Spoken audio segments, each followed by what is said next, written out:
passando, Deus, distribuindo, Deus, aquilo que o Senhor colocou em nossos corações. Te peço que o Senhor abençoe este projeto, esta casa, a família do Josemar, Deus, que tudo possa se alinhar conforme a tua vontade, porque bem sabendo que a tua vontade é boa, perfeita e agradável. Te agradecer por essa noite sublime, em nome de Jesus. Amém. Glória a Deus. Glória a Deus. Aleluia. Aleluia. Amém. Que bênção, glória a Deus, aleluia. Fala, vaso, como sempre. Hoje eu tenho a honra e a alegria de receber aqui para o nosso segundo episódio da série É Já a Última Hora. Um título de série muito oportuno, pertinente, na minha opinião. Eles, os meus amigos aqui, pastor Tom Lima, da igreja Relva. A parte em inglês eu me complico em dizer. Church. Apesar que no vídeo eu acho que eu acertei na chamada de hoje, eu acho que eu acertei, né? Tá aqui, para mim é uma grande honra recebê-lo. Também aqui o meu amigo, o Rafael Leonardo Cané, tá aqui. Ele que está estudando, está se preparando, fazendo teologia, já é um homem de Deus e com certeza tudo que ele está aprendendo no estudo sobre Deus vai enriquecer ainda mais o seu conhecimento. E hoje, para o tema de hoje, nós vamos trazer aqui guerras e contendas. É já a última hora, meu irmão. É já a última hora. E é isso aí, ó. É boxe, é MMA, é Karate Kid, é tudo que você puder imaginar. Porque é já a última hora. E a intenção, pastor Tom e Rafael, dessa série que Deus colocou no meu coração, há muito tempo eu já vim ensaiando que queria falar sobre escatologia ou assuntos dos fins dos tempos, mas eu queria trazer os temas específicos como fome, pestes, Mateus 24, esses assuntos que são realmente voltados para aquele texto específico de Mateus 24. Os sinais evidentes. De sinais. Mas para essa série, Deus me pegou e falou diferente, Rafael. Ele falou assim, diretamente do meu coração, fez Josemar, você não vai falar sobre os sinais da natureza que vão evidenciar o fim. Você vai falar sobre o comportamento dos homens na terra. Foi uma coisa totalmente diferente. Eu fiz, Deus, isso vai mexer com o ego de algumas pessoas. Perfeito. Bom. Porque a gente sabe, aquele que tiver a oportunidade de assistir, de participar ao vivo, ou assistir depois lá no canal do YouTube, provavelmente vai se sentir incomodado com alguma coisa. Sim. Porque estamos falando de comportamento humano. Certo. Guerras e contendas. Para esse dia de hoje, para o segundo episódio, eu usei a base de Tiago. Tiago no capítulo 4, eu vou ler aqui para a gente não ficar só na contemplação. Tiago capítulo 4, do verso 1 ao 7. Que diz assim, vamos lá. Os efeitos especiais vão ocorrer porque a gente está na rua Fabinho e é super normal ocorrer efeitos especiais. Nem se aperreio. Diz assim, nossa guerra contra as paixões. De onde vêm as batalhas e os desentendimentos que há entre vós? Ele pergunta. De onde, senão das paixões que... Eu estou sem óculos, quer dizer, eu estou com óculos, mas esse não é meu óculos, olha para ele. Já estou com dificuldade de ler. Não, você vai Um de vocês quer ler? A gente vai voltar a leitura. Não estou nem enxergando ali tua Bíblia. Ali, eu lembrei, mas eu não estou conseguindo enxergar. Do 1 ao 7, vai. Vamos lá. Rafael vai me ajudar, porque estou de óculos, mesmo assim eu não estou Esse conseguindo ler. aqui é a nova versão internacional, mas a Bíblia que vocês estiverem utilizando aí, vão acompanhando. E aqueles que tiverem, porventura, que acompanhem na Bíblia que vocês têm o hábito de ler, tá bom? Diz assim, de onde vêm as guerras e contendas que há entre vocês? Vocês não vêm das paixões que guerreiam dentro de vocês? Vocês cobiçam coisas e não as têm, matam e invejam, mas não conseguem obter o que desejam. Vocês vivem a lutar e fazer guerras. Vocês têm porque não pedem. Quando pedem, não recebem porque não, por motivos errados, para gasto em seus prazeres. Adúlteros, vocês não sabem que a amizade com o mundo é inimizade com Deus? Quem quer ser amigo do mundo faz-se inimigo de Deus. Ou vocês acham que é sem razão que as Escrituras diz que o Espírito que fez habitar em nós tem fortes ciúmes, mas Ele nos concede graça maior. Por isso as Escrituras diz, Deus se opõe aos orgulhosos, mas concede graça aos humildes. Portanto, submetam-se a Deus, resistam ao diabo e ele fugirá de vocês. Se a gente quiser, a gente consegue ler até o último versículo aqui, do texto, até o 10, e tudo vai estar englobado aqui e vai estar dentro do contexto do que a gente gosta de falar hoje. O texto de Tiago, que é uma carta universal. Tiago não escreveu para uma cidade, para uma igreja, para uma pessoa específica. É uma carta universal. Então, aqui ele fala claramente, pastor Tom, Rafael, sobre alguns dos motivos do porquê ocorrem. Tiago está falando para a igreja. E isso é algo sério. Por isso, o motivo de nós falarmos com tanta urgência sobre guerras e contendas, para a gente poder entender um pouquinho sobre o que tem acontecido nesses últimos tempos, nesses últimos dias, nessa última hora. Por que, pastor Tom, Rafael, a igreja tem estado adormecida nesse quesito? Amém, graças e paz a todos. Motivo de alegria sempre estar, né, nessa mesa, unido com os amigos, né? Fico muito feliz de poder receber esse convite do Josemar e estar com este grande homem de Deus, um amigo, né, conselheiro, confidente, Rafael. E hoje nós estamos vivendo uma geração que ela está caminhando para o fim. Amém? Essa geração está caminhando para o fim. E a palavra do Senhor diz que nos últimos dias a iniquidade do mundo aumentaria. E essa iniquidade ela tem invadido, né, as igrejas. Então são homens e mulheres que elas estão a cada dia mais vivendo mais obras da carne do que do próprio Espírito. E tem sido muito preocupante para nós cristãos, né, o curso que está se tomando a Igreja do Senhor. Por quê? Porque o próprio texto diz que são as paixões da carne, né? As paixões da carne. Então as pessoas têm vivido mais as paixões da carne do que as paixões do Espírito. E para esse tempo, essa é a vivência do cristianismo, né? Muita discussão, muito disse-me-disse, muita fofoca, muita mentira, onde um lugar ele era propício para não existir isso, mas por conta da iniquidade que tem se aumentado, tem também impactado, né, o ambiente da Igreja do Senhor sobre a terra. Que terrível, né? Rafael? Dando um adendo na fala, eu me sinto muito contemplado que o pastor traz, que a gente tinha tudo para acertar o alvo, mas por causa dos nossos desejos, né, nossos delitos internos, né? Quando o texto de Tiago está falando, ele faz um questionamento de onde vem isso tudo. Aí ele afirma que é das paixões. Quando ele fala a paixão, ele está dizendo tudo aquilo que é gerado no nosso psique. Então, todos os nossos desejos, né, mais sombrios, né, a questão de... E eu vejo a questão dessas paixões indo contramão com aquilo que Deus deseja para a sua igreja.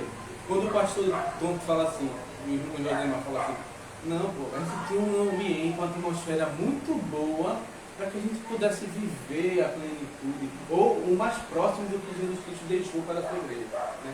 E quando o Josemar fala aqui sobre a questão universal da carta de Tiago, eu verifico também com o livro de Tiago, né, a carta do Tiago, ela é uma carta de instruções.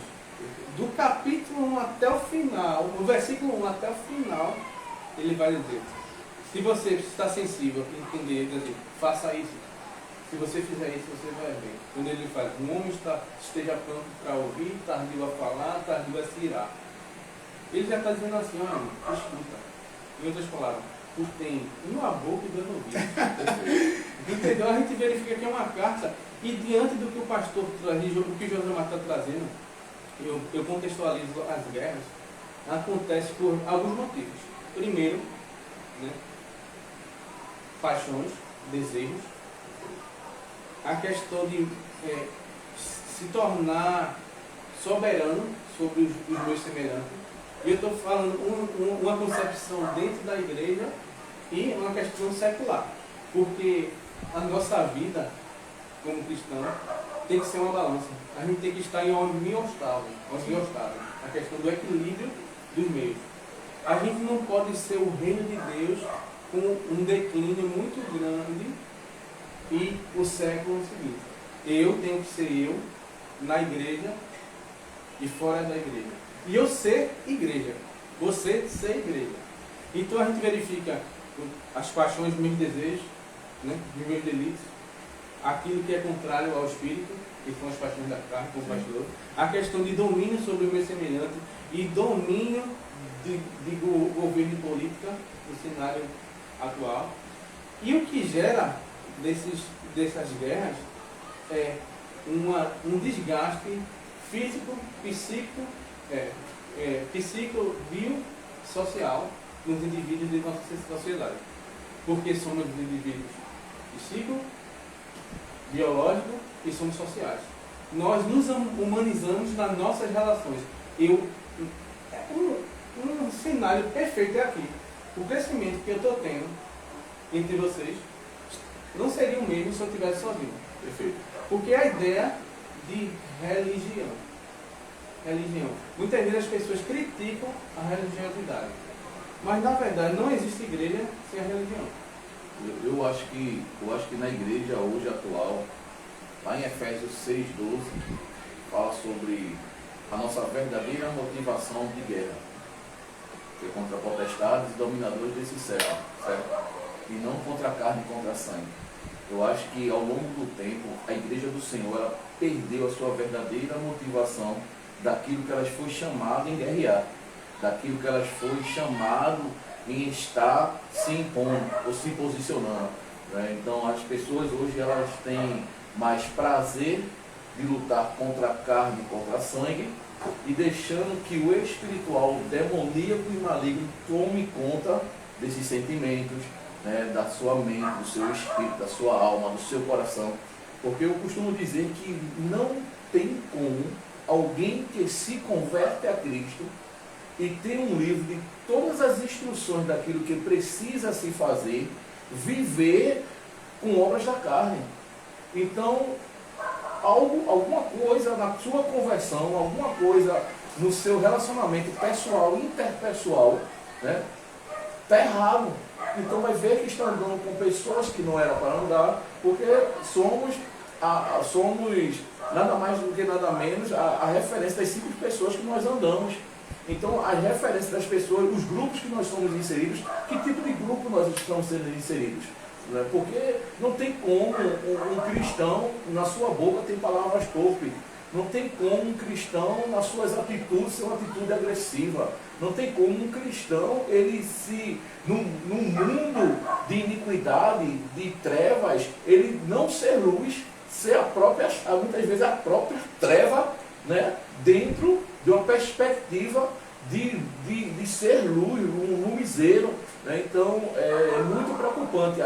Hoje, para alguns cristãos, eles preferem viver mais sobre a guerra contra a carne e contra a sangue do que contra os demônios, né? A iniquidade, o pecado.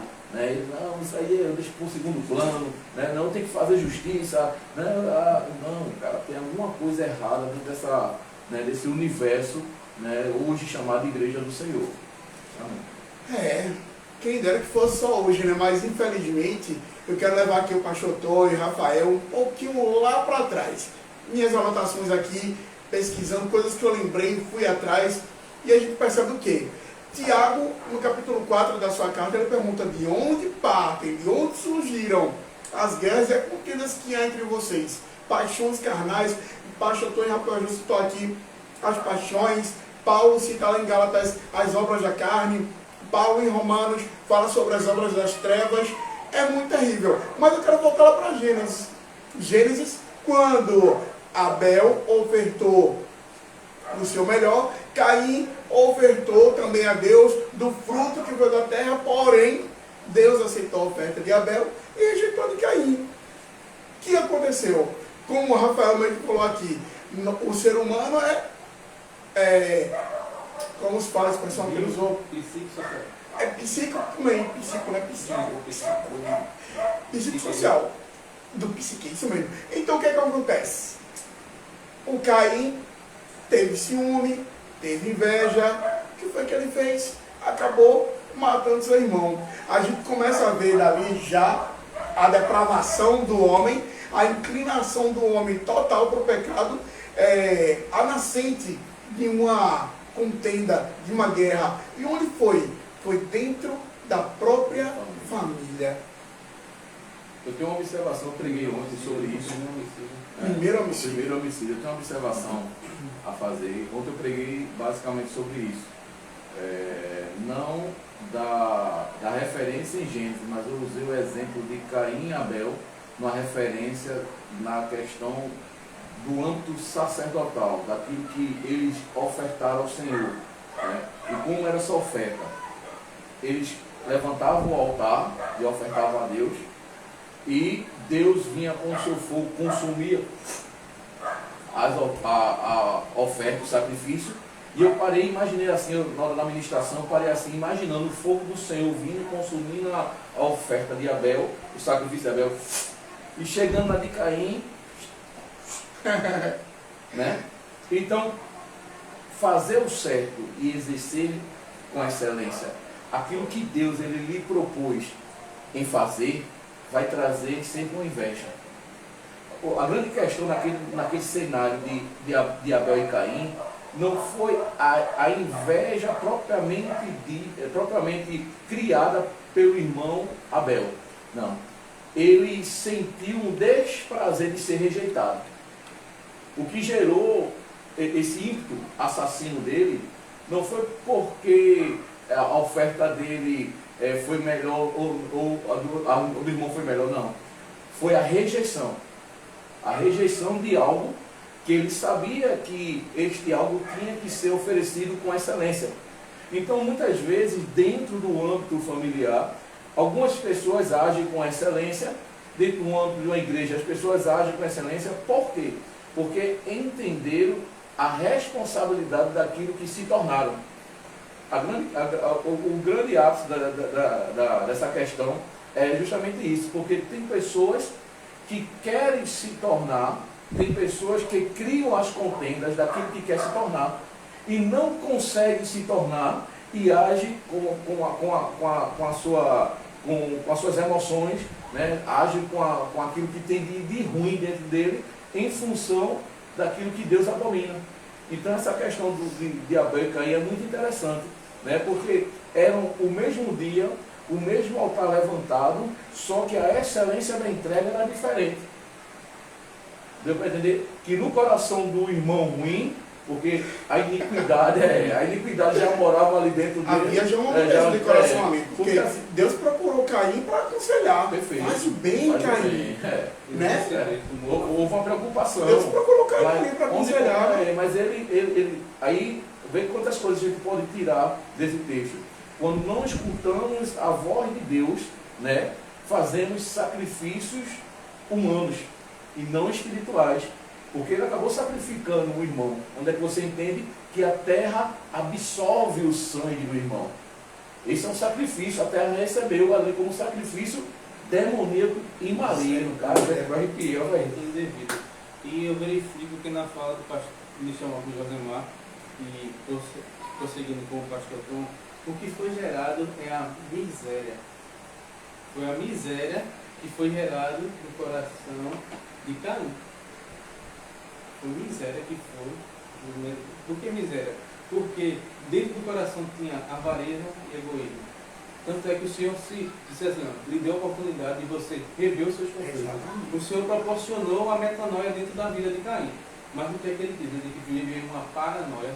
Se ele cair em si. Cair em si, né? Cara, dá tempo ainda. O que eu acho maravilhoso, eu digo que a pedagogia de Deus, nos ensinar, a pedagogia de Deus, de nos ensinar, é o seguinte, ele proporciona a atmosfera para que possamos nos desenvolver.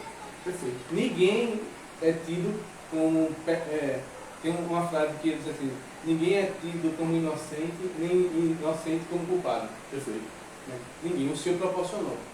Né? Tanto é que depois de tudo aconteceu, Deus chega a Caim e pergunta: onde está o teu irmão? Ele fala: ele já não tem idade para isso. Então aqui não é. Ele quer se, o ser humano tenta se justificar dos seus erros, né? Em vez de dizer assim, não, Senhor. Porque existe uma coisa muito massa. A mesma coisa foi com Adão. Mas essa não foi a mulher que tu me deste? E outra coisa, a gente faz para um ponto de vista mais recente em comparação ao outro, que é a questão do publicano e do fariseu. O fariseu diz assim, o fariseu diz assim, ó, eu não sou como aquele publicano, pecador miserável. Já o publicano diz assim, Senhor, tem de misericórdia de mim. Eu que sou pecador. Meu irmão, miserável. É dois pontos de vista.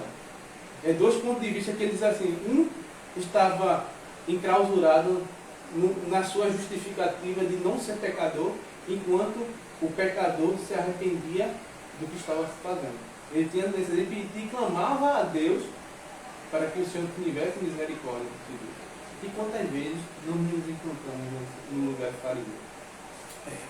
Quantas vezes a gente nos encontra a partir do momento que eu critico meu irmão e eu não estendo a mão? Tem um hino que diz assim, a começar em mim. Se não começar em mim, a mudança, muitas vezes, essa linha frágil entre o publicano e o fariseu é muito frágil. A gente ultrapassa às vezes sem querer. Por isso, há necessidade, existe a exortação de Tiago para que venhamos entender de onde vêm os nossos delírios. Onde é gerado a questão de Abel e Caim, veio vamos dizer, o pecado primário, que veio da descendência e foi perpetuado por causa da desobediência.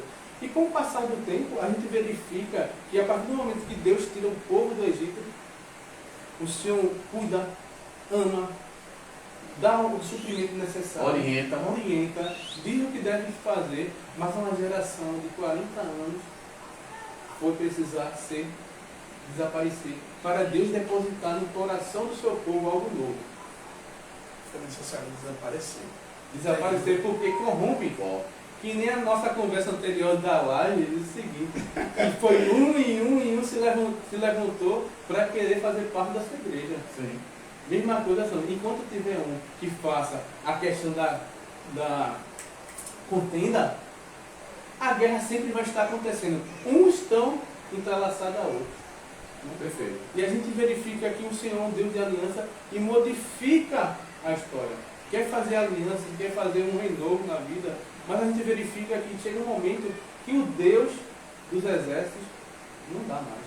Ele pede um erro, ele pede um rei, para que possa ser representação de Deus aqui na terra. Moisés mesmo passou por muitas lutas, guerras e contendas internas ali, né? No Êxodo, a gente vê quantas vezes alguns homens se levantaram de forma contrária a Moisés, mesmo sabendo que Moisés era um homem que Deus levantou para guiar o povo pelo deserto durante a peregrinação, que era uma peregrinação tão curta, mas acabou sendo tão longa por conta da dureza do coração dos homens, preferindo voltar a comer cebolas no Egito do que ser livre e chegar até Canaã. Mas eu quero puxar de vocês aqui, não sei se vocês lembram, eu botei aqui várias coisas aqui do Antigo Testamento. E primeiro, eu me lembrei, sabe de quem? O mais recente assim, que é mais fácil a gente lembrar, eu acho. Mas vocês, pastor Tom e o seminarista aqui, eu sou aprendiz deles aqui. Mas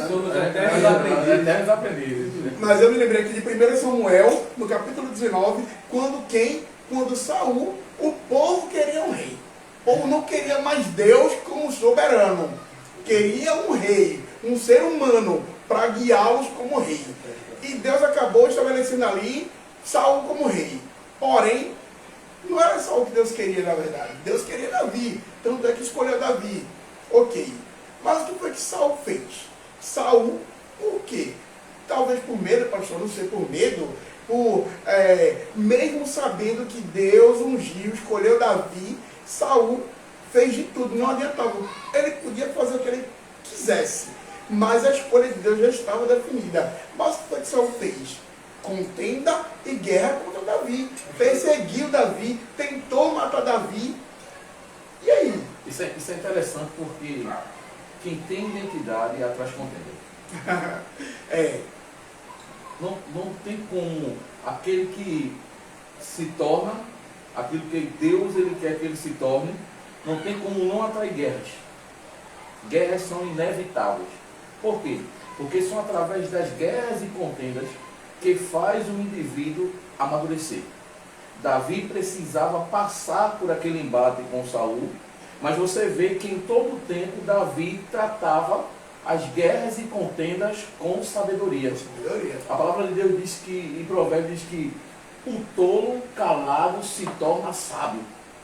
Então, naquele momento, Davi ele se tornava o homem mais sábio que existia dentro desse cenário de guerras e contendas. Porque todas as vezes que Saul embatia, todas as vezes que Saul ia de encontro, tramava, perseguia, vou ter que matar, por quê? Saul ele perdeu algo ganho para que o outro pudesse ser levantado. Então, muitas vezes, nós perdemos coisas daquilo que o Senhor já constituiu sobre a nossa vida por conta de imaturidade e desobediência, porque o caso de Saul foi desobediência. Deus disse assim, olha Saul, vai ali, né, mata tudo que tem que mata tudo que precisa ser morto, não traz nada, né, que a minha glória está com você. E ele foi lá, se encantou pelos bois gordinhos, né, trouxe o rei para que em outras guerras os outros reis vissem aquele rei do lado dele e mostrasse quem era Saul, o homem temeroso, o homem, né, temido, né? Então ele desobedeceu a Deus. Então assim, todas as vezes que nós desobedecemos a Deus, nós criamos um cenário de contendas e guerras. Por quê? Porque a desobediência nos tira do propósito, nos tira da vontade de Deus, nos coloca para fora daquilo que Deus ele tem como destino para a nossa vida. Mas Deus ele pega Davi, unge Davi, porque já estava escrito Davi se tornar rei, e Davi ele é levantado por Deus através do profeta, né, que vai lá na casa de Jessé e é oferecido diversos homens com os perfis humanos, né, de reis, e diz assim, Deus fala no coração do profeta, diz, olha, você vê aquilo que o homem vê, né? Você está vendo beleza, você está vendo estatura, você está vendo músculos, você está vendo sabedoria, mas eu sou o Deus que sonda os corações, né? Eu sou o Deus. Então, Davi ele é levantado nas malhadas ali no lugar do esquecimento, né? Para poder cumprir aquilo que Deus ele sabia que o coração de Davi cumpriria, né? Obediência. Então, o que causa contendas e guerras justamente é um dos fatores, é a desobediência, porque nos tira do caminho, nos tira do rumo, nos tira do propósito do Senhor sobre a nossa vida. Eu quero colocar fogo nesse parquinho, Rafael. Peraí, eu quero colocar fogo. Você já vi que você quer comentar, mas eu quero colocar fogo no parquinho ainda. É só um adendo sobre a questão. Faça um adendo que eu vou colocar fogo nesse parque aqui. Quero ver o que eles vão falar. Uma coisa que o pastor trouxe, mas o que mais me chamou a atenção, ele falou por intermédio da sua boca, é a questão de ser luz incomoda as trevas. Mas ser luz e ter consciência de ser luz é totalmente diferente. Davi ele tinha todas as ferramentas para ferir o rei, porque ele o rei abaixou a sua guarda. Ele teve a oportunidade, né? Teve a oportunidade. E tiveram pessoas que estavam licitando a fazer agora é agora. Davi. Enfia essa lançamento aí. Deus que me castigue. Se eu tocar, eu ungir o Senhor. Perfeito. Então, obediência. Ter noção de quem você é e quem está na sua frente. Perfeito. É honrar. Um princípio é honrar. Honra a quem honra. Isso aí. Perfeito. Agora, como eu disse que ia colocar fogo no parquinho, porque eu gosto de fazer isso aqui. Agora veja, perceba. Deus escolheu Davi, Saul perseguia Davi, mas o que aconteceu com Davi? Davi, desde a casa do seu pai Jessé, já se destacava, matou um leão, matou um urso para defender as ovelhas. E aí quando Davi foi, matou Golias, e aí quando Davi vai à frente dos exércitos nas batalhas, e consegue matar muito mais homens do que Saul. A questão é, Davi, Rafael e pastor Cleiton, eles ele acabou recebendo um destaque. E o que acontece, o que motiva as guerras e contendas no corpo de Cristo, muitas vezes, do meu ponto de vista, é exatamente isso. Perceba, Davi, até então, mesmo tendo sido escolhido por Deus, ele era servo do rei Saul. Mas ele se destacou a ponto de incomodar tanto o rei. Olha, parece que a gente está falando de dias atuais. Quando geralmente alguém no corpo de Cristo, na igreja que você congrega, começa a se destacar, começa a chamar a atenção, o que surge é importante, pastor Tom, Rafael. A palavra diz: guarda o teu coração. Amado pastor, amado líder, apóstolo, bispo, não sei o cargo de autoridade. Todas as referências reais. Todas as referências reais. Sacerdócio, olha só. Guarda o teu coração. Guarda o teu coração, vaso de alabastro. Tem alguém se destacando? Dá mais corda, dá mais incentivo para se destacar ainda mais.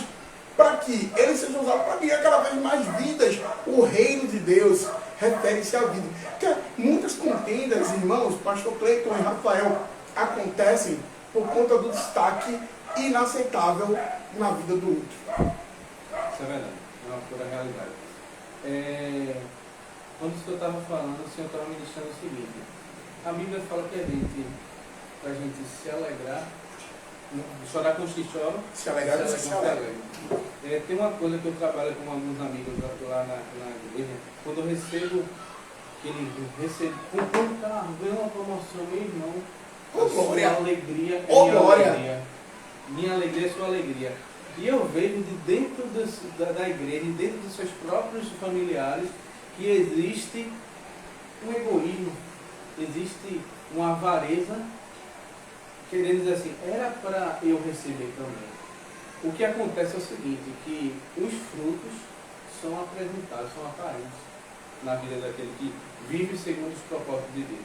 Davi, seus frutos, ele guerreava, ele ganhava, ele dava destaque ao reino de Deus. Né?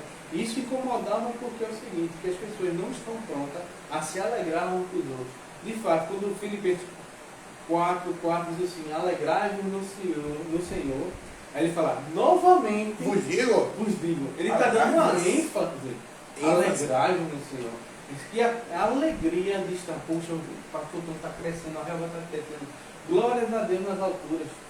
O irmão Josemar, sua família está se desenvolvendo, glórias a Deus nas alturas. E se esquece de um princípio, da forma que eu meço você, eu serei medido. Isso mesmo. Você vai receber uma dose dobrada, aleluia, daquilo que você desejar para o seu irmão. Mas a gente não pode fazer isso pensando que vou ganhar alguma recompensa do Senhor. Não? Tem que ser um ato espontâneo de coração. Eu não posso fazer nada dentro do reino de Deus pensando que eu vou receber algo em troca. Porque eu não estou vivendo o Evangelho. Eu cheguei numa discussão há um tempo com um jovem. Ele disse assim, eu sou livre, o Evangelho me dá a liberdade de escolher o que eu quero. Eu posso não ir para o culto para aquilo outro. Ele disse assim, é verdade, o Evangelho é liberdade. Mas eu duvido muito que a motivação que você está tendo de dizer que a liberdade de não querer estar no culto de doutrina, de não querer estar no culto de ensinamento da palavra, está condizendo com o que o Evangelho traz para as nossas vidas. Porque o Evangelho traz para a nossa vida renúncia, mortificar a carne, ou em outras palavras, educar-se, educar sua mente, o modo com que você vive com o seu semelhante, o modo com que você enxerga o seu semelhante. Isso é muito importante, porque senão a gente não vai poder dizer, eu vou me alegrar com a alegria do meu irmão. A gente vai cair no mesmo que Caim caiu, que Saul caiu, que entre a família de Salomão tramava contra ele. A gente vai cair nos mesmos erros. Tem um filósofo que diz assim, que o homem que não estuda o seu passado tende a cometer os mesmos erros que os seus antepassados. É necessário estudar e ouvir o Espírito Santo que está nas Escrituras Sagradas, brandando no coração, no caminho que ele quer nos julgar. Existe uma coisa chamada de topologia. Todas as coisas desde o Antigo Testamento que apontam para Cristo. Tudo a gente tem que ter a sensibilidade de entender o outro na sua grande esfera. Porque o ser humano não é por partes, ele é um ser holístico. Ele é acometido por vários males e precisamos pedir para que o Espírito Santo venha sanar e sarar a alma dele. O salmista diz, né, que é do alto e vem do socorro. Aleluia. Amém? Eu penso que seja nesse viés, porque eu não consigo ver o meu irmão bem. Hoje, assim, eu nunca tive a vaidade do corpo.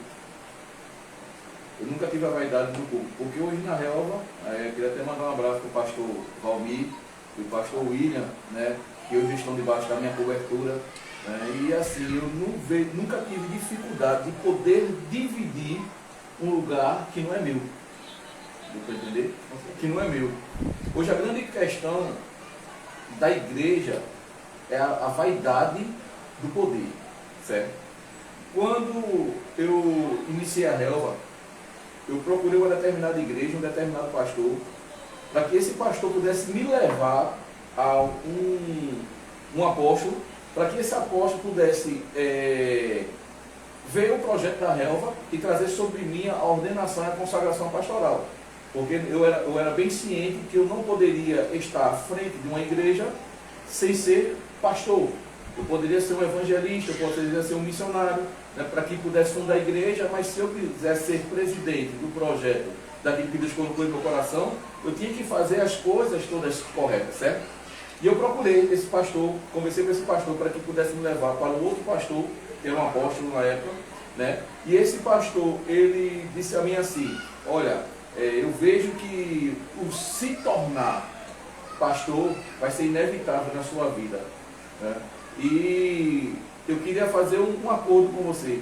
Vamos orar, e eu estou orando com ele até hoje, porque ele nem me deu resposta, né? Até hoje eu estou orando com ele. Ele nem me deu resposta, e eu me tornei aquilo que Deus ele quis me tornar. Mas qual foi o entendimento que hoje eu tive? Ele não queria levantar outro pastor dentro do ministério na qual ele queria o poder ou vaidade. Então, por conta da gama de conhecimento que eu tinha dentro da instituição, isso possivelmente trouxe um certo temor a ele. Porque eu podia ser o cara que poderia ser levantado, rebelado e botar um fim nos planos, né, gananciosos que possivelmente ele poderia se ter. Amém? E o que eu vejo na igreja hoje em si é justamente isso. A motivação não é se tornar servo, e sim se tornar alguma coisa. Então as pessoas hoje estão brigando por cargos, as pessoas hoje estão brigando por status, as pessoas estão brigando por todo um aparato humano e não espiritual. E isso nos causa bastante preocupação. Por quê? Porque as contendas, né, lá em Provérbio diz assim que a contenda é como um furo no dique. A qualquer momento pode afundar. A qualquer momento pode afundar. Então, as contendas dentro da igreja você pode ver que a semana eu estava até conversando assim. Dificilmente você vê cristãos se reunindo numa esquina para estar evangelizando. Está sempre falando da igreja. Está sempre falando do pastor. Está sempre fofocando. Está sempre envolvido em uma cadeia de mentiras. Você pode ver que toda esquina, se você parar para conversar com alguém, a maioria dos grupos que se encontram nas esquinas depois dos cultos é para falar daquilo que você faz parte, daquilo que você está dentro, né? Então, se você for para falar, é melhor nem estar. Aí chama a atenção para um outro problema, o problema do indivíduo, porque se alguém vive fazendo isso pelas esquinas, fala mais sobre a pessoa que está falando isso nas esquinas do que dos próprios líderes que possam estar cometendo erro. Porque independente do líder, eu fui chamado para ser discípulo de Jesus. E preciso andar em novidade de vida, como Paulo escreve a Romanos, me instruindo. Romanos, toda a palavra nos instrui. Mas Paulo em Romanos nos dá ferramentas maravilhosas para andar na nova vida que Cristo nos propiciou. Né? Empáticos. Então, queridão, se você está no contexto do que o pastor Cleiton está falando, eu não vivo em esquina. Então, eu não entro nesse contexto, eu não vivo em esquina. Mas eu vou te dizer, se você vive em esquina ou dentro das casas, se permitindo ser canal do diabo para esse tipo de prática, vigia, busca nascer de novo. Olha, medita lá em Efésios 5,19, porque foi para isso que o Senhor nos chamou, para viver a prática de Efésios 5,19. Falar entre nós com hinos, salmos e cânticos espirituais. Os problemas que há na igreja, no corpo, nós precisamos colocar o nosso joelho no pó e orar. E abraçar o desafio de ser o canal de mudança. E não de proliferação, de contenda, de guerra, de fofoca e disse-me-disse. Palavra top, fofoca é palavra top também. Vigia, varoa, pelo amor de Deus. É você ter uma inclinação para Misericórdia, para você planejar o mal. Meu Deus do céu, misericórdia. Eu tenho a mão aqui, ó. Diz assim, o Salmo 140. O salmista, não vou dizer que é Davi, tá bom? O salmista, ele fala assim, livra-me, Senhor, dos maus, protege-me dos violentos, que no coração tramam planos perversos e estão sempre provocando guerra. Né? Provocando guerra. A gente verifica a necessidade que o homem de Deus tem de pedir que o Senhor Deus guarde ele. Em outras palavras, ele está pedindo, guarda-me, muitas vezes, não fisicamente. Não é uma perspectiva da sua vida física, não. É a questão do espiritual. Porque é aquele negócio, eu acho que foi o pastor que disse que, ou foi o João Mar, que estava na escuta, disse assim, que é para guardar o coração. Guardar o coração. É para guardar o coração. E se as pessoas, os irmãos, né? Irmãos, a gente já, antes de chegar na maturidade espiritual, a gente precisou passar por processo. Muito processo. É um processo. E a gente não está isento se a gente não estiver andando pelo Espírito. Né? O Senhor nos direciona. Né? Quem tem ouvidos ouça, não é uma questão de querer maltratar você, mas a gente ora e a gente zela pela sua vida para que você chegue ao entendimento de Jesus Cristo e que você possa ser, de fato, mudança onde você estiver. Muitas vezes as pessoas criticam a igreja, mas se esquece que a igreja é um reflexo da sociedade. Se tem a igreja está repleta de pessoas doentes, gente. A igreja está repleta de pessoas doentes que estão ali procurando melhorar. Estão sedentas de ouvir uma palavra de mudança, uma exortação. E tem pessoas na área do autismo, tem crianças que dizem assim, que eles só conseguem fazer as coisas se tiver uma voz ativa que mostre para onde eles têm que fazer. Uma direção. Porque, não é só a questão do autismo, dentro da nossa própria vida, nas nossas relações, a gente tem pessoas que estão numa inércia. E precisa de um comando. A grande maioria precisa. Precisa de um comando.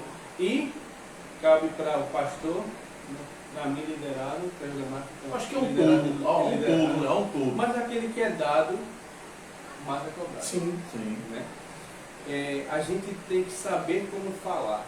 Eu digo que o problema da sociedade de hoje em dia não é o que eu digo, é como eu digo. Sim. É como eu digo às pessoas. Exortai-vos no amor. Suportai-vos em amor. Muitas vezes isso eu estou falando da minha igreja, porque eu vivo esse contexto, amém? Não conheço a igreja, eu só posso apontar para mim, né? Não posso falar da igreja de ninguém. Né? De ninguém. Eu posso apontar para os que estão na igreja. Eu quis dizer que eu não sou pastor, tá? Congrego a igreja. Não tem uma função de pastorar. Muitas vezes somos cobrados da seguinte forma. Ontem mesmo eu estava conversando que minha forma de pastoreio é me colocar no lugar do outro, né? E que ninguém vai me direcionar a fazer algo que Deus ele não me orientou em fazer. Porque existem os conselheiros também do Satanás dentro das igrejas, né? Que chega para você e quer chegar para você e impor como deve ser o seu governo dentro das igrejas, ou dentro da igreja, certo? E eu vejo que a igreja, hoje eu estou na faixa aí de quase 30 pessoas, para a glória do Senhor, dentro do ministério, né? Só que eu não consigo, eu gosto de ver o macro, o cenário macro. E o pastoreio, ele para algumas pessoas, ele tem que ser específico. Então muitas vezes nós somos, como é que eu posso dizer, não é confundido, mas somos mal interpretados a questão do favoritismo. Não, cara, a Bíblia diz, olha, se você é santo, cuide-se para que não caia. Ou se você tem uma certa maturidade, tenha o cuidado para que você não possa cair lá na frente. Então, quando a gente começa a identificar as ovelhas mais doentes dentro do pacto, né, e começa a cuidar de uma forma diferenciada, mas porém dentro para não afetar um coletivo, porque, cara, uma vez eu assisti um vídeo, e esse vídeo falou muito ao meu coração. Um pastor, ele colocou uma ovelha nova dentro do rebanho. E as ovelhas velhas, as antigas, começaram a querer espancar a mais nova. Ciúmes, né? E esse pastor, ele tentando proteger a ovelha mais nova, ele se desequilibrou e a ovelha mais velha deu uma cabeçada na cabeça do pastor. E esse pastor ficou gravemente ferido. Por quê? Porque estava defendendo a ovelha mais nova. Existe uma frase que muito se usa aí, que o problema da única ovelha que está fora é o olhar das 99. Né? Então, vivemos esta ciumeira, essa forma de querermos cuidar de algumas pessoas específicas porque estão passando por alguns problemas específicos, só que as pessoas não se colocam no lugar de quem cuida. Aí vem a grande questão, não, o pastor gosta mais de fulaninho, o pastor gosta mais de fulaninho, o pastor viu o pastor na pizzaria com fulaninho. Não, cara, a gente somos sujeitos somos seres humanos, somos sujeitos como é que eu posso dizer, aceitar o convite, né? Se José não quiser me levar para uma pizza, eu vou comer a pizza, José mal, não é? Não.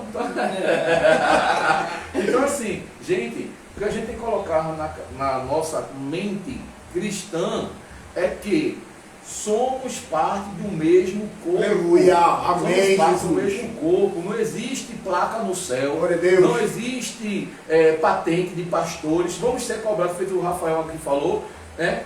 Vamos ser cobrados mais do que uns, porque temos uma responsabilidade. É como se fosse uma aranha. Tio bem, né? Grandes poderes, grandes responsabilidades. Então, assim, se Deus ele nos deu a humildade de liderar, porque ser líder é ser humilde, né? Não é usar do seu poder, da sua patente, eu sou pastor. Cara, deixa eu te contar uma experiência que eu passei uma vez. Uma vez eu fui para uma reunião de pessoas influentes aqui em Recife, né? E eu vi a conversação antes de entrar nessa sala. E ao entrar nessa sala, eu disse assim para o rapaz que estava comigo, que me levou para essa reunião, eu disse, olha, só me apresenta como Cleiton, não diz que eu sou pastor. Por quê? Porque nesse ambiente já entrou diversos pastores que não cumpriram com a sua palavra, e para eles eu vou ser mais um. Então deixa eu primeiro mostrar meu testemunho, para que depois eu apresente aquilo que eu sou, né? Então basicamente é isso que está acontecendo nas igrejas. Então, o nosso testemunho não traz as condições daquilo que nós pregamos. E isso está causando uma confusão. Como eu vou acreditar um Jesus de transformação que esse cara nunca foi transformado? Eu queria dar uma adendo na fala do pastor então, sobre a questão das funções, né, dos comandos.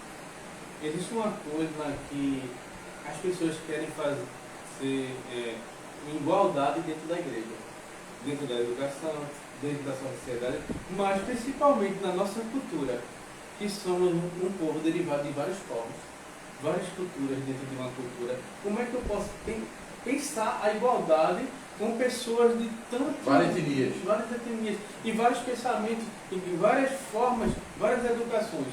Porque eu penso e verifico com os estudos que a gente tem que dar o comando, mas não é que nem Pavlov não, para salivar não.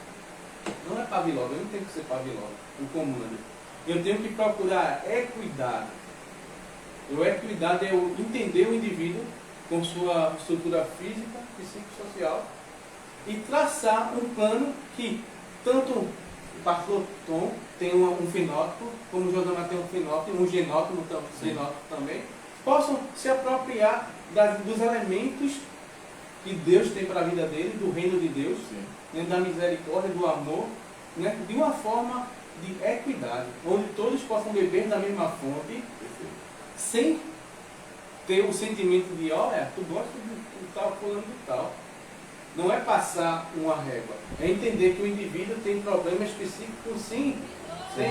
Então ele precisa de e entender e levar a igreja e os seus discipulados a ter essa visão de Cristo de misericórdia e de amor sobre os mais necessitados.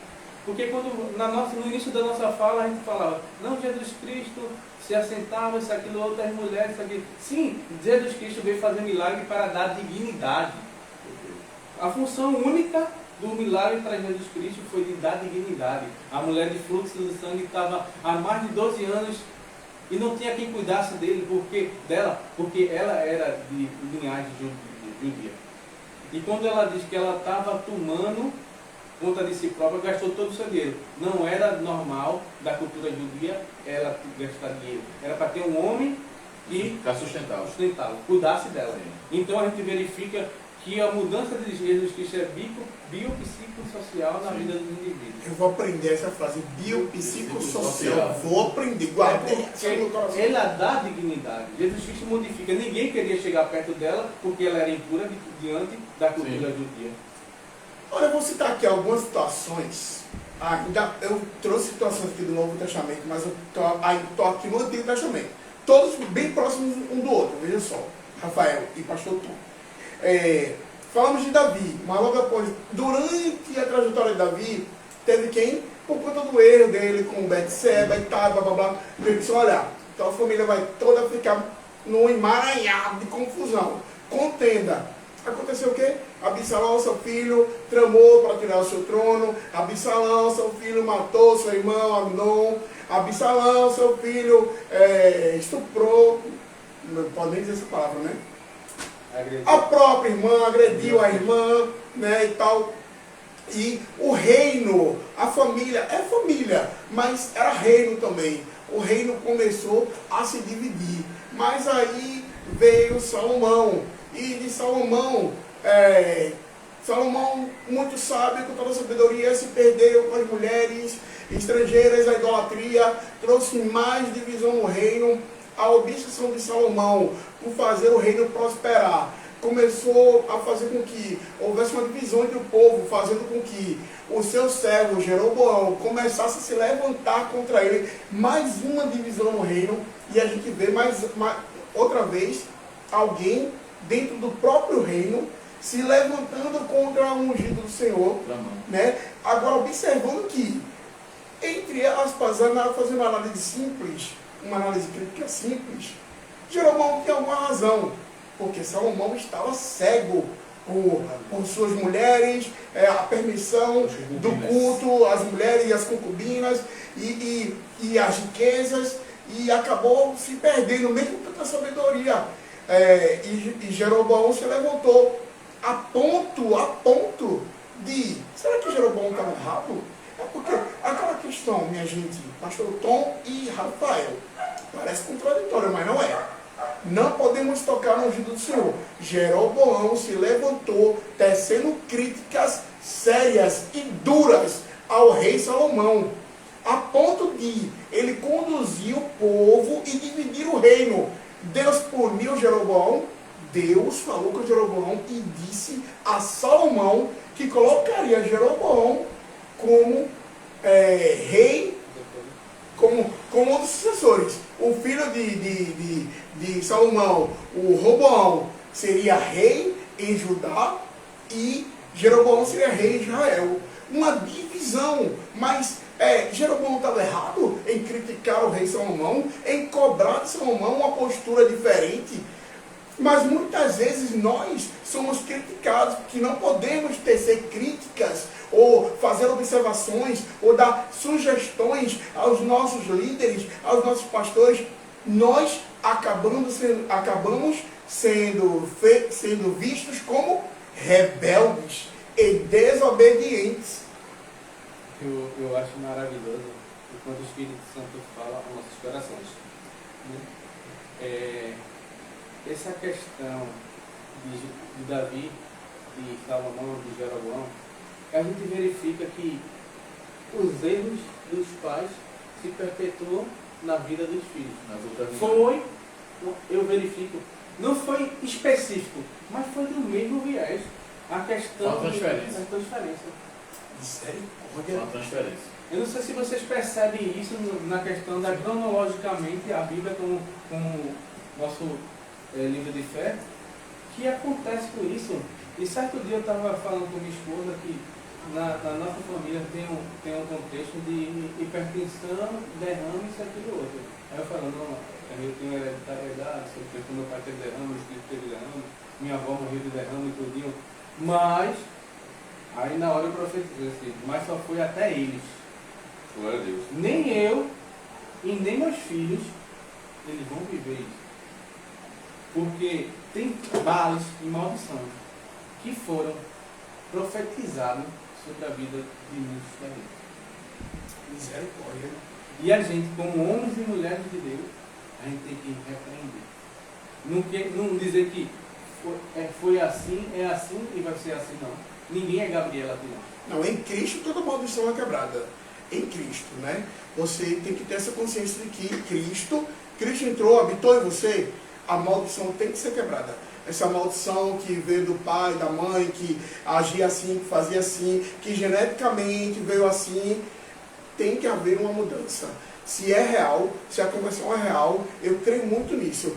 Como, por exemplo, aquele cego, que os discípulos questionaram a Jesus. Jesus, quem pecou? Ele ou os pais dele? Porque era muito comum naquela época a pessoa nascer com alguma deficiência ou ser atípico. Hoje, como se fala? Na linguagem do politicamente correto, não existe mais nem deficiência. São pessoas atípicas. Então, se você é atípico, para aquela época, era normal dizerem que você era amaldiçoado. Então, o questionamento foi, quem pecou? Ele ou os pais dele? Jesus disse, nem ele, nem os pais. O que aconteceu nele foi para que se manifeste a glória de Deus. Então, Jesus chegou, o que vai acontecer agora na tua vida vai ser para a glória de Deus. É para ser assim. Né? Agora, a maldição hereditária é assunto para uma outra série. Né? Para uma outra série.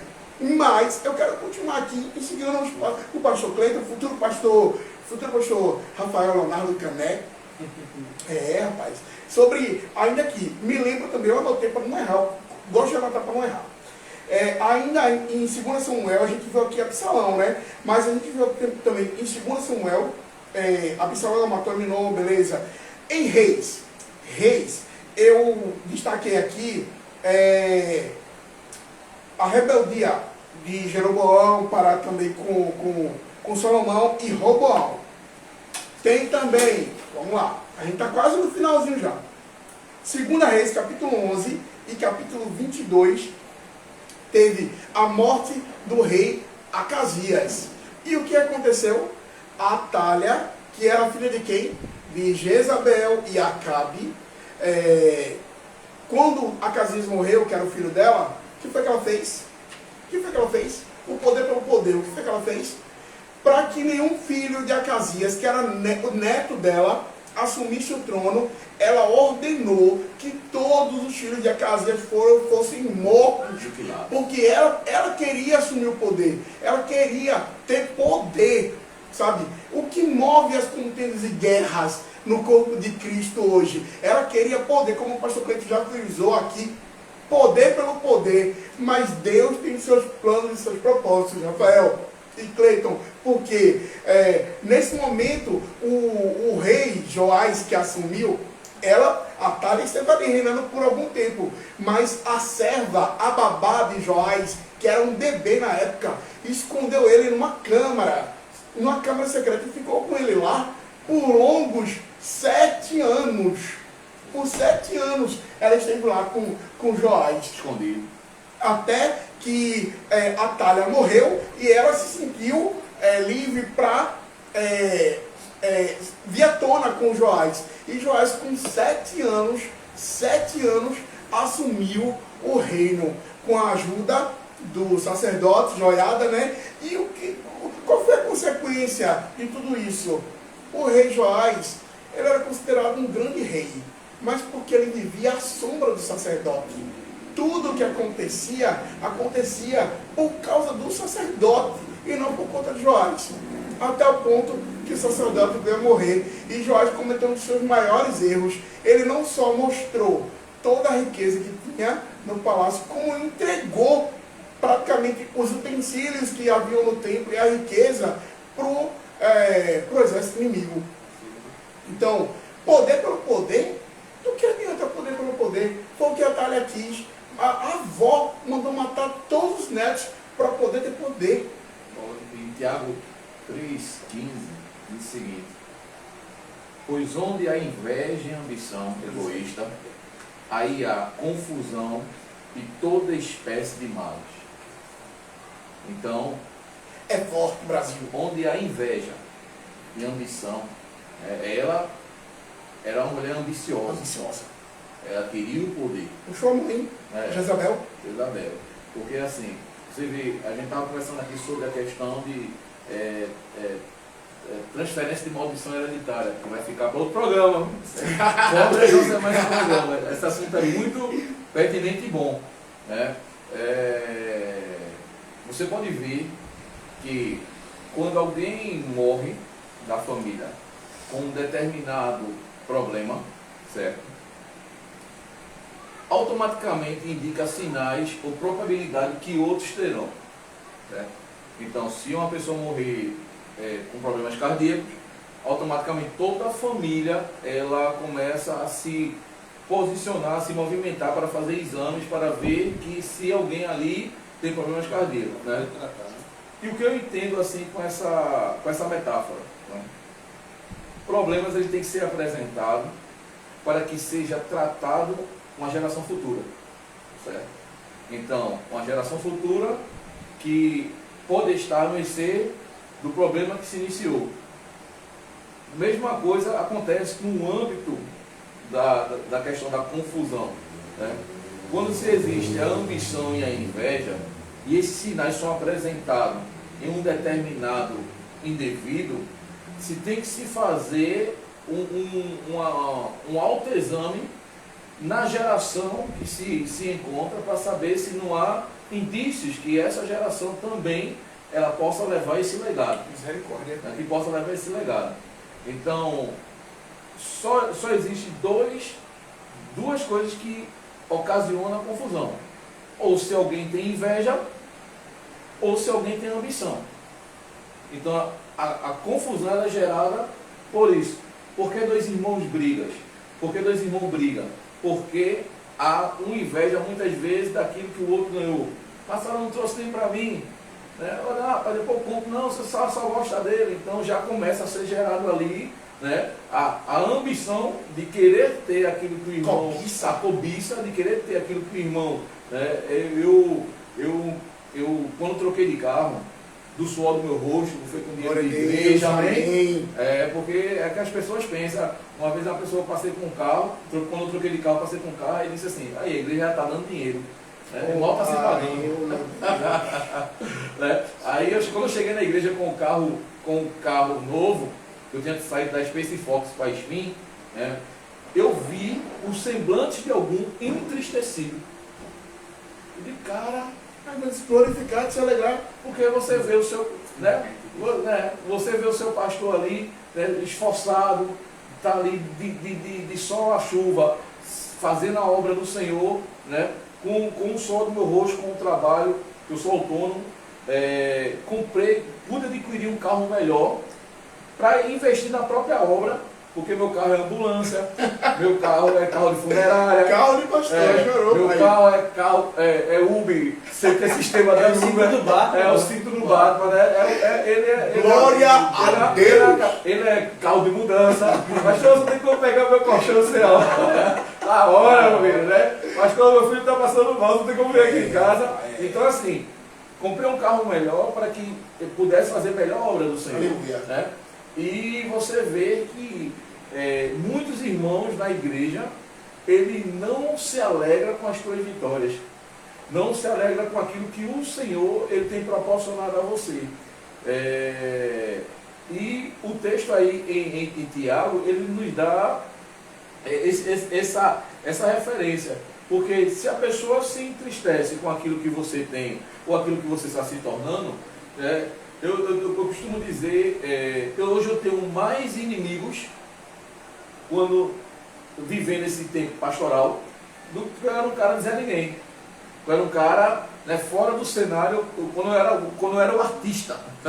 Quando eu era o artista, cabelo rasta, quando eu era o artista. Então eu tinha mais amigos nessa época do que quando eu me tornei uma figura pastoral.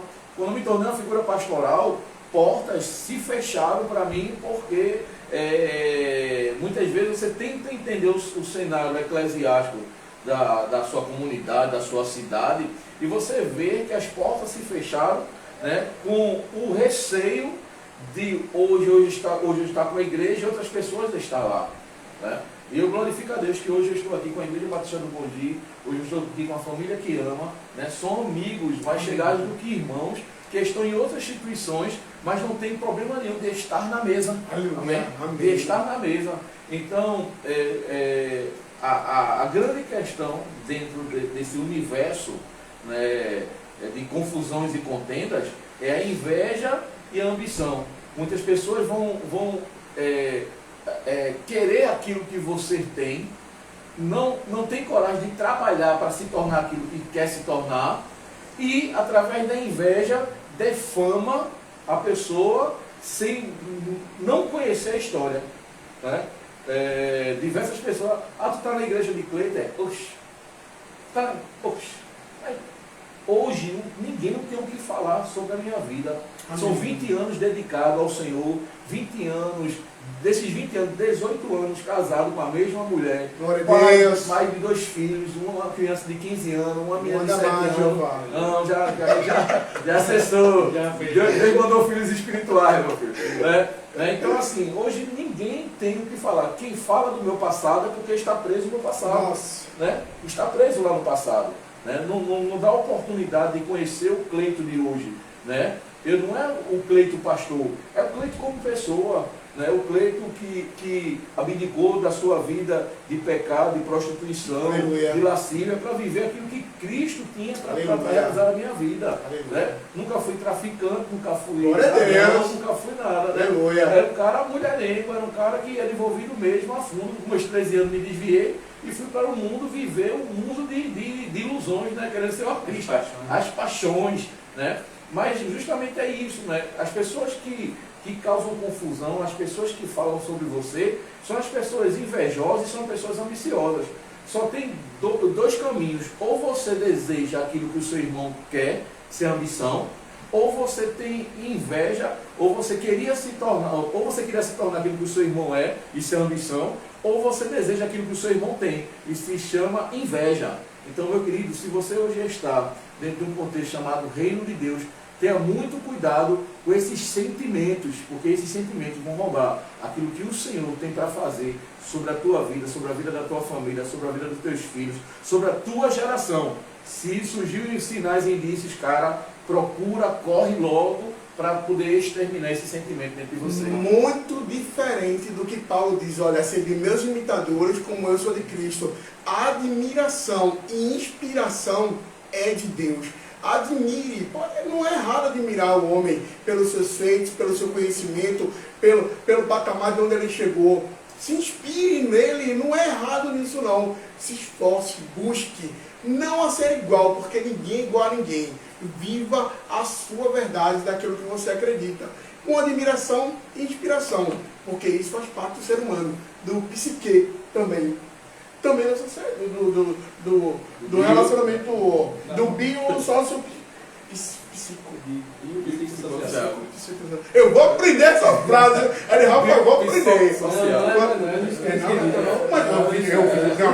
Eu ouvi de você. Então, é sua. marcou que eu ouvi de você. 2024, chegando na 2024. Mas, sobre a questão, eu queria só trazer uma coisa que eu acho muito importante. Porque as pessoas, eles vulgarizaram a palavra ambição, né? Deixou como pejorativo. Perfeito. Porque a ambição, se eu não tiver ambição, como é que eu vou sair? Como é que eu vou me levantar para pegar o cuscuz, ganhar o cuscuz dos meus filhos? É o que lhe move, né? É Ambição, é chamada ambição sadia. Talvez a desmedida leva você ao erro, às vezes, né? Existe uma coisa na física que chama força motriz. Força motriz é aquilo que nos impulsiona a sair do lugar. Perfeito. Eu verifico que a ambição é a força motriz. Minha força motriz de querer trabalhar isso, aquilo, outro, é um amor por vidas. Vidas espirituais, filhos espirituais e meus filhos biológicos de um relacionamento de amor de mais de 17 anos que eu tenho com a minha esposa. Então, isso é o que me move, né? Eu digo que manter um casamento, né, à luz da Bíblia não é fácil, não. Eu tenho certeza que hoje eu já falei alguma coisa que Vanessa não gostou.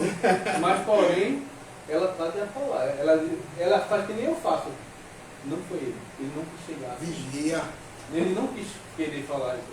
Porque aquele negócio, o bem que eu quero fazer, isso eu não faço. Isso. Mas o mal eu não faço. A gente não sente prazer em magoar os outros. Não. E a gente tem que sentir prazer em ter um olhar de esperança na vida dos nossos semelhantes. Deixar que diz assim, ó, em toda história vimos que a ambição do ser humano por poder, opressão e domínio é a origem das guerras e dos conflitos. O desejo dos homens por poder, né, por opressão e domínio é o que inicia a guerra e todos os aspectos de nossa sociedade. Dinheiro também. Na contramão do evangelho. Poder. Na contramão do evangelho. Então isso a gente tem que estar de atalaya. Queira bem, profetize. Meu pai, ele não é evangélico, mas ele fala assim para mim, Rafael, se eu não puder botar você para cima, para baixo eu não vou botar. Eu aprendi em princípios. O evangelho trabalha em princípios. E princípios são inegociáveis. E nossas leis saíram daqui, ó. Muita lei, muita coisa que tem na lei, na nossa Constituição, é derivada daqui. Sim. É derivada daqui. Existe uma frase que diz assim, você atrai aquilo que você emana. Né? Então, se sua vida é uma confusão, meu querido, você está atraindo aquilo que você sempre emanou, sempre você deliberou da sua vida, a sua energia que você colocou para fora.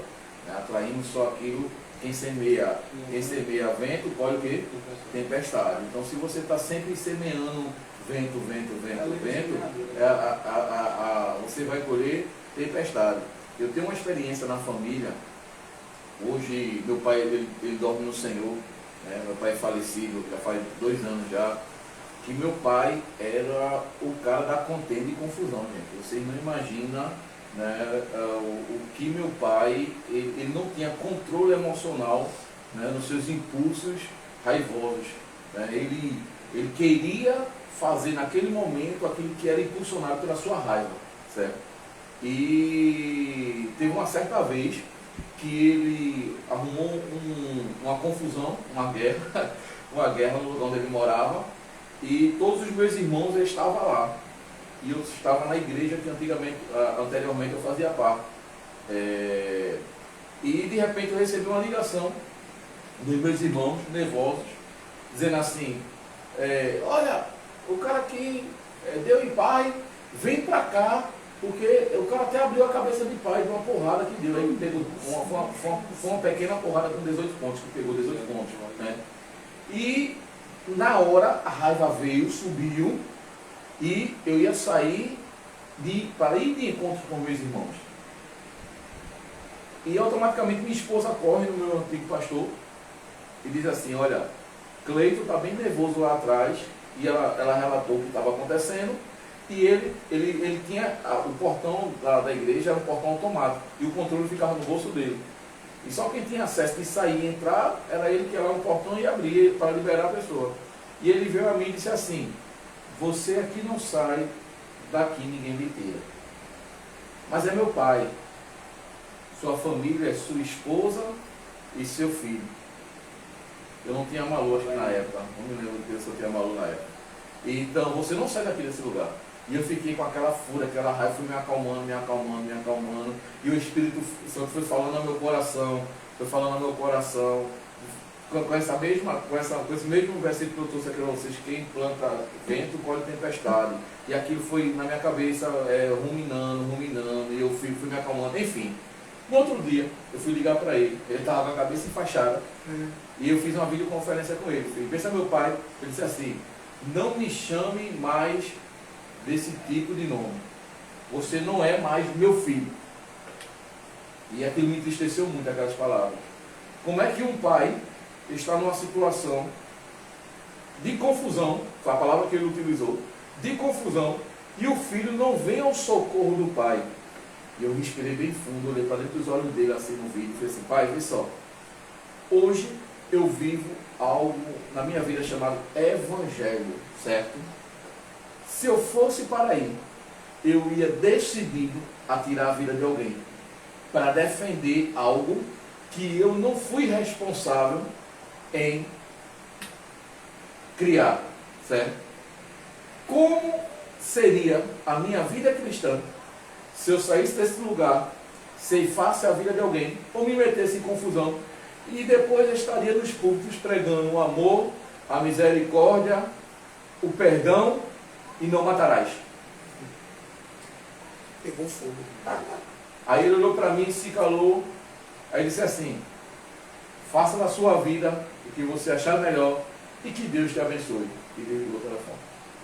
Então, gente, o grande problema está aí, nesse abismo entre você receber aquilo que você muitas vezes não quer escutar, criar o sentimento que você não pode, porque a Bíblia diz: irai-vos, mas não pequeis. A ira, meu filho, vai ser inevitável, né? A raiva é inevitável, as decepções é inevitável. A Bíblia diz: o mundo vai ter as aflições. Então, nessas aflições também tem um momento de você ser impulsionado, né, ali numa confusão. Mas você não pode pecar.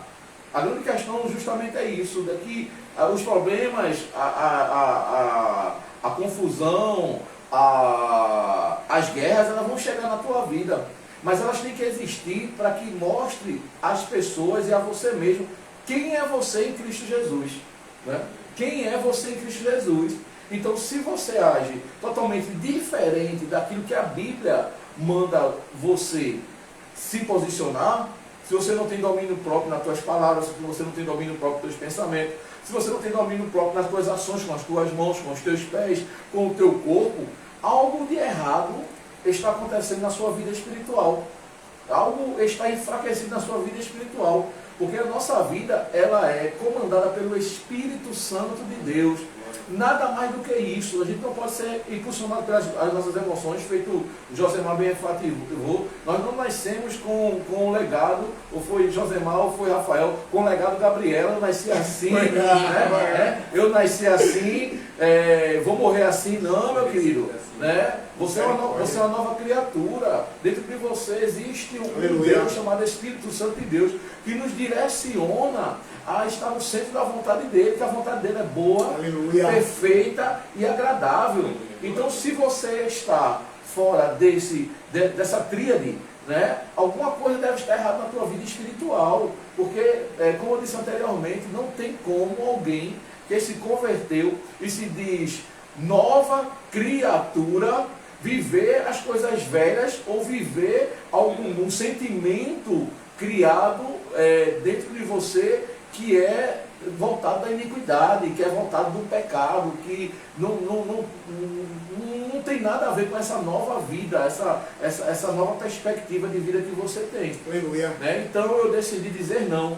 Lá na igreja eu ensino que existem 3 regrinhas gramaticais para qualquer cristão. Se você põe em prática, você vai longe. Não posso, não quero e não devo fazer. Se você começar a colocar na sua vida isso, coloca, não posso, não quero, e não devo, não posso e não quero fazer, cara, tu vai ter uma vida abençoada em nome de Jesus. Paulo já disse, olha, todas as coisas me são lícitas, mas nem tudo me convém. Vamos aprender um pouquinho, né? Isso aí. Glória a Deus, olha só. A gente está na fase final aqui da nossa live, do nosso momento de hoje, Guerras e Contendas, segundo episódio da série, é já a última hora. Mas eu queria finalizar com esses pontos que estão aqui. Eu vou falar todos eles de uma vez e a gente vai tentar aqui dar a nossa opinião sobre eles para a gente finalizar esse momento aqui, tá bom? Vamos lá. No Novo Testamento, eu destaquei aqui sobre as pessoas guerreiam e fazem contendas por posição, Rafael. Está lá o texto de Mateus, capítulo 20, verso 20 a 24, quando a mãe de Tiago e João, que são filhos de Zebedeu, pedem para Jesus, Jesus, deixa que meus filhos, um se sente à tua direita e o outro à tua esquerda. Olha só, favoritismo, competição, posição, quer status, quer aparecer. O outro texto é de Marcos 3,17, onde nesse texto de Marcos já não é a mãe deles.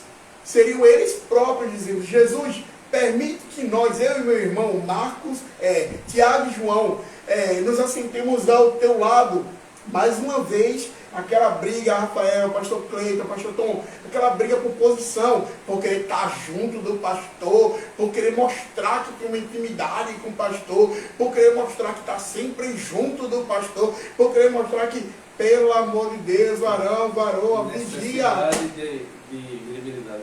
Cria guerra e contenda, essa necessidade, essa competitividade por atenção, por visibilidade, por status, por posição.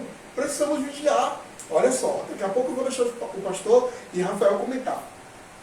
Aqui eu coloquei dessa forma, tá? Você pode até entender diferente, mas eu coloquei dessa forma. 1 Coríntios capítulo 10, capítulo 1, verso 10 a 13, quando Paulo escrevendo ali aos Coríntios, ele começa a explicar para os Coríntios que, ó, você está dizendo, eu sou de Paulo, eu sou de Apolo, eu sou de Cefas, eu sou de Cristo. Pelo amor de Deus, Jesus, não tem nada a ver isso não. Paulo explica claramente ali, existem muitas contendas e brigas por questões humanas. Porque o meu pastor, porque o pastor Tom prega melhor, porque o pastor tal, porque o outro pastor. Pelo amor de Deus, meu irmão, sabe, vigia, isso aí nós precisamos vigiar nesse quesito. Isso abre espaço, dá abertura para contenda, não há necessidade. A graça é multiforme. Paulo escreveu que a graça ela é multiforme, significa que ela se manifesta de várias formas, na relva de um jeito, no Bom Dia de um jeito, na IBMS de um jeito, na FQA de um jeito, na Assembleia, na Presbiteriana, na Deus é Amor, na Igreja do Amor. Em cada lugar, a graça de Deus se manifesta de uma forma particular. E vidas chegarão até lá, porque é a graça que se manifesta. Um outro momento que eu coloquei aqui, ainda a Coríntios, e na mesma pegada aí, Coríntios 3, do verso 1 ao 6, e 21 a 23. Aí o verso 23 de Coríntios 3, eu queria ler. Eu não sei se eu vou conseguir, porque o óculos está ruim, meu óculos está no carro. Eu esqueci no carro. Coríntios 3, o verso 26. 1 Coríntios 3. 1 Coríntios 3, verso 26. É na mesma temática de, eu sou de Paulo, eu sou de Apolo, eu sou de Cristo, eu sou de Cefas. Aí olha o que Paulo escreve aí. 1 Coríntios capítulo 3, versículo 23. E vocês são de Cristo, e Cristo de Deus. Lê o anterior. 22. Seja Paulo, seja Apolo, seja Pedro, seja o mundo, a vida, a morte, o presente ou o futuro, tudo de vocês, e vocês são de Cristo, e Cristo de Deus. Acabou. Não é sobre ser. Aí eu coloquei aqui, sabe, nesse texto aqui, eu coloquei assim, sobre a questão de, eu sou calvinista. Ah, eu sou arminiano.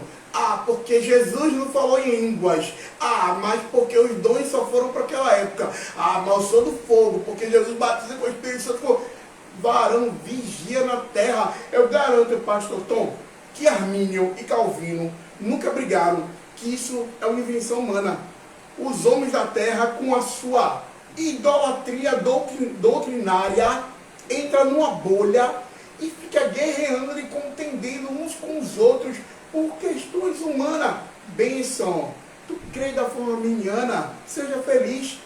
Bênção. Tu crê da forma calvinista, seja feliz. Sirva ao Senhor. Não adianta nós queremos viver, pastor Tom, querendo convencer o outro do mesmo corpo a aceitar o que nós cremos. Não, meu irmão, gasta teu tempo, a tua força, os teus esforços, como o pastor Tom já trouxe aqui, em ganhar vidas para Jesus. Pode ter como abrir em Tito 3,9. Tito 3,9 ele faz essa referência a respeito do diálogo desnecessário, né, doutrinal. Né? Tito 3,9. Passou? Passei, não. Poxa, profissional. Não, pelo amor de Deus. Depois Timóteo, irmão. Vou procurar aqui. Tito 3,9. Pronto. 3,9. Tito 3,9. Fala sobre o quê? Vê a palavra de Deus diz a nossa vida. Amém? Amém. Evite, porém, controvérsias tolas, genealogias, discussões e contendas a respeito da lei, porque essas coisas são inúteis e sem valor. É inútil e sem valor, meu querido. É inútil e sem valor. Receba! É inútil e sem valor. Tito 3,9. É inútil, não adianta você estar discutindo a visão calvinista, arminiana, da Assembleia, da Batista, nada. E são discussões inúteis. Se você está feliz no lugar onde você está e a doutrina lhe aponta para o céu, amém. Então Senhor. são discussões desnecessárias. Então está em tempo dessa geração se levantar, se unir com o corpo, amém, para Jesus. que faça a palavra de Deus ser estabelecida sobre a terra. Então vaso dela abaixo, esquece. São discussões desnecessárias e inúteis. Isso é a Bíblia. Aleluia. Que está falando, não sou eu que estou falando, não. Amém? Aleluia. Eu vou pedir aqui o auxílio de Rafael mais uma vez. Eu quero ler aqui. Ele é o cara da visão boa aqui. Eu esqueci o meu óculos também. Irmãos, eu estou de óculos. Eu Eu estou de óculos, mas esse não é o meu óculos. O óculos está lá no carro, eu esqueci de trazer. E esse óculos Deixa eu ver se é universal. Deixa eu ver se é. De grau. É universal. Esse óculos é universal. Não é universal, não. Não é universal, não. É a discussão desnecessária. Inúteis. Olha só, o último ponto que eu queria trazer aqui, e eu vou deixar o pastor Cleiton e Rafael comentar, e depois do comentário tecer, finalizar a sua fala, as considerações finais. Veja só, eu coloquei aqui como a impureza do homem. Sabe, o que causa guerras e contendas no corpo de Cristo, na minha, na tua igreja, na igreja do pastor Cleiton, do meu amigo Rafael, em qualquer igreja, todas as igrejas têm problema, irmão. Mas o que causa guerras e contendas no meio do corpo de Cristo, que são todas as igrejas, o corpo não é uma igreja, o corpo são todas as igrejas reunidas, elas formam o corpo onde Cristo é a cabeça. Leia aí para mim, Rafael, para mim, tu tá com a visão melhor que a nossa. Marcos, capítulo 7, verso 20 ao 23. E continua: o que sai do homem é o que tornou impuro, pois do interior do coração dos homens vêm os maus pensamentos, as imoralidades sexuais, os roubos, homicídios, adultérios, as cobiças, as maldades, o engano, a devassidão, a inveja, a calúnia, a arrogância e a insensatez. Todo esses males vêm de dentro e tornam o homem impuro. Misericórdia. No fim, o que Paulo escreveu aos Gálatas, as obras da carne, o que Paulo escreveu aos Romanos, no capítulo 13, as obras das trevas, é o que Marcos escreveu aqui no capítulo 7. E é o que causa as guerras e contendas que há dentro do corpo de Cristo. É tempo de despertar, é tempo de cessar guerras e contendas. O dia do Senhor está mais próximo do que quando nós cremos. Nesta hora, eu quero ter a honra e o prazer de ver aqui os comentários finais dos meus amigos aqui, Rafael Cané e pastor Cleiton Lima. Fiquem à vontade. Amém. Quero agradecer a oportunidade de estar mais uma noite reunidos nesta mesa, né? Uma mesa onde eu creio que grandes coisas vão sair daqui deste lugar, grandes informações, ferramentas para a tua vida. Né? Mas eu queria encerrar com Provérbios 17, que diz o seguinte: melhor é um pedaço de pão seco, com paz e tranquilidade, do que uma casa onde há brigas e contendas. Amém? Então, o que eu quero deixar para a tua vida esta noite, nas considerações finais, é que a sua casa possa receber a bênção do Senhor esta noite e que possa o Senhor, através do seu Espírito Santo, cessar as guerras e cessar as contendas, porque grandes coisas o Senhor tem para fazer sobre a vida da tua família, sobre o teu casamento, sobre a vida dos teus filhos. E eu quero deixar esta palavra profética sobre você, que haja paz aonde há guerra e contenda. Que Deus abençoe a vida de vocês. Glória a Deus. Glória a Deus. Eu vou ser um pouco metódico. O Josemar trouxe alguns pontos, né, que eu anotei aqui. É de mim anotar, né? Ele falou sobre o favoritismo entre os irmãos, onde o Senhor Deus diz o seguinte, que a gente deve dar a honra aos outros e deixar em segundo lugar os nossos desejos. Procurem dar honra, né? Procurem esperar e profetizar o melhor para a vida dos nossos semelhantes. Né? Esse foi o favoritismo que tem que deixar de ser do lado. Ou o meu grupo tem que ser o melhor. Se não tiver na programação, o bicho pegou. Né? Procurem não ter a necessidade de visibilidade. Né? A palavra de Deus diz o seguinte: dai com a direita para que a esquerda não venha a ver. Não procure destaque, procure ter a luz de Cristo em vossas classes. Glória a Deus. Aleluia! E quando ele fala sobre a questão das brigas, né, dentro da igreja, é uma coisa chamada de facção. É o que se tem nas igrejas. Existem facções que, se eu não tiver assim, se minha igreja não tiver assim, se eu não tiver destaque, se eu não for tiver... Isso vai emanando guerras e contendas dentro do reino de Deus. Desnecessárias, né? E acima de tudo desnecessário, que não nos leva a canto nenhum. É como se estivesse esmurrando o vento, correndo de um lado para o outro e perdendo o foco que é Cristo. A nossa vida tem que ser Cristo assim. Amém. A partir disso é procedência maligna. Né? A obra, só abrindo um parênteses aí, a obra, ela padece por conta disso. Porque nos parece que são várias igrejas dentro de uma. Várias igrejas dentro de uma. As facções, várias igrejas dentro de uma. Então, no departamento, a gente vê isso muito em determinadas denominações neopentecostais e pentecostais que trabalham com comissões. Então, sempre as festividades de comissões, né, tem que ser sempre mais... Uma tem que ser melhor do que a outra. Parece que é uma competição. Não, pastor, não está distante não. Então, a questão dos departamentos, né?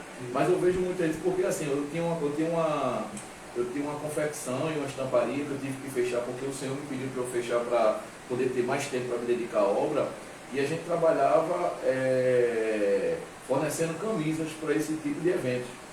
E a gente conseguia pegar por ano, basicamente, 5 a 6 serviços do mesmo ministério, mas de comissões diferentes, certo? E eu via muito isso, né, quando as pessoas chegavam lá para apresentar o modelo da camisa. Eu só tenho um modelo anterior da que tal irmã fez. Digo, tenho. Pronto, eu quero... Se o senhor deu uma dedicação melhor, eu quero uma dedicação melhor do que o senhor deu, minha querida. Mas aqui você só vai apresentar o esboço daquilo que você quer. Enfim, então, não é só como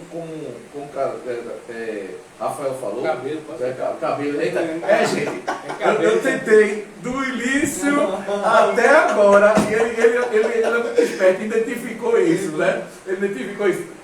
Não chama ele de cabelo, né? Não, na igreja não me chamam de Rafael. De Rafael, né? Isso é o, Eu acho que eu sou o isso é o único nome que chama dele. de Rafael. Isso vai ser o nome, isso vai ser o nome teológico dele, né? Vai ser o nome teológico dele. Pastor Cabelo. Pastor Cabelo. É a minha identidade. Agora, por que cabelo? Agora tem essa É coisa. porque eu tinha um cabelo muito grande na escola, né? Batia na escola. Aí meus amigos todinhos, e tinha amigos que era lá que foi da igreja, que eu nem era da igreja, aí foram levados para a igreja. E todo mundo me chama de cabelo. Amém. Exceto pastor Josemar, pastor Américo e pastor Alex. Não me chamam de cabelo. É muito estranho quando o pastor Alex me chama de cabelo. Eu estava tentando aqui desde o início, não chamando de cabelo, e sempre evitando. Eu conheci ele como Rafael e até hoje é Rafael. Então, gente, o que eu estava falando anteriormente justamente é isso, né? Dentro da fala do Rafael, cabelo. A questão da competição de vários departamentos querer sempre ser um melhor do que o outro. Por isso que lá na igreja é trabalhado como rede, né? Rede de mulheres, rede de homens, rede de crianças, rede de jovens. Então, se existem atividades para os jovens, toda a rede trabalha em função daquilo. Então, dentro do trabalho, departamento X, comissão tal, então a gente trabalha em redes. Então, a rede de mulheres está trabalhando toda a igreja, não é só porque é um evento de mulheres, mas toda a igreja trabalha em função para que aquele evento seja entregue com excelência. Então não temos esse negócio, porque é um evento de mulheres, homem não trabalha. Aqui o trabalho do reino é puxar malha, bater prego, puxar fio, alinhar som. Né? Então, pode ir. E diante dessa facção é uma ramificação. E na fala da gente, no início, antes da live, a gente tinha falado o seguinte, sobre a questão da ação do Espírito Santo. E a gente passou quase meia hora antes de começar a live, porque foi muito necessário para fomentar isso, e não foi nada planejado. E a gente falou o seguinte, que sobre a questão da ação do Espírito Santo. Quando a gente vive o Evangelho, a gente vive guiado pelo Espírito Santo, a gente trabalha pouco e produz muito. Quando a gente vive o eu, o ego, né, eu gostaria de disponibilizar para os amados que estão assistindo e que vão assistir um livro chamado A Senda do Calvário. Né? Está disponível em PDF, gratuito, e ele trata muito do eu e do ego e do avivamento dentro da igreja, né? Que é a base da nossa escolinha dominical. Mortificar o nosso impulso, a questão de reconhecer como pecador e a questão de dar um salto qualitativo para buscar o avivamento dentro da igreja, né? E a gente percebe o seguinte, que perdemos tempo, a igreja do Senhor tem perdido tempo lutando contra eles mesmos. Nós perdemos tempo e campo porque lutamos e guerreamos contra nós mesmos. A carne no sangue. O pastor Américo, glórias a Deus, eu louvo a Deus pela vida dele, ele fala o seguinte, se a gente tirasse 10 minutos do nosso tempo, de falar dos nossos irmãos, e estivesse orando, 10 minutos, irmão, só 10 minutos, o Evangelho estava muito à frente do meu. Sim. E volta a minha fala, tudo isso tem que começar em mim. A mudança acontece em mim. É sobre isso, pessoal. Mais uma vez, eu quero agradecer ao pastor Cleiton Lima, pastor Tom, meu amigo também Rafael Cané, Conhecido como Cabelo. conhecido como Cabelo. Se você não conhecia, fique conhecendo agora. Uma alegria enorme, espero que vocês tenham gostado. Para quem não conseguiu assistir aqui, vai estar lá no YouTube. Se você que está aí conosco, dê uma passadinha rápida, pode comunicar todo mundo amanhã no máximo, tentar. Deixar disponível já amanhã no YouTube, tá? Para quem quiser assistir, em nome de Jesus. Muito obrigado e até semana que vem no terceiro episódio da série É Já a Última Hora. E para semana que vem a gente vai falar um tema também um pouquinho forte, que é mordeis e devorais. Deus abençoe a todos. Obrigado pela presença daqui. Muito obrigado, pessoal. Abençoe a todos. Beijo. Tchau. Até a próxima.